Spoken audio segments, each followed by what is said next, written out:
Okay? Everything is yin and yang. Look at this stance here, okay? When he's standing there, and put your hand up, and I push him here, he's very strong. You don't have to power up. Right. This structure is very strong. But I keep him in check here. He says, no problem. And I go like this, he has no power. And this is the yin and yang. The one you are strong is the yang. The one you're not strong, you are the yin. You cannot have two yang. You cannot be full.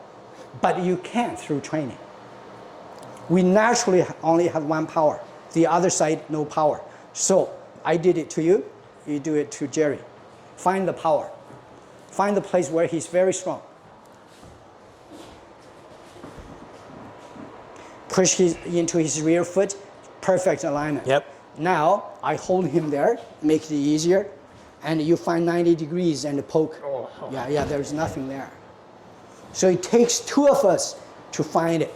By the time it takes one person, that's good Tai. That's called Tai Chi.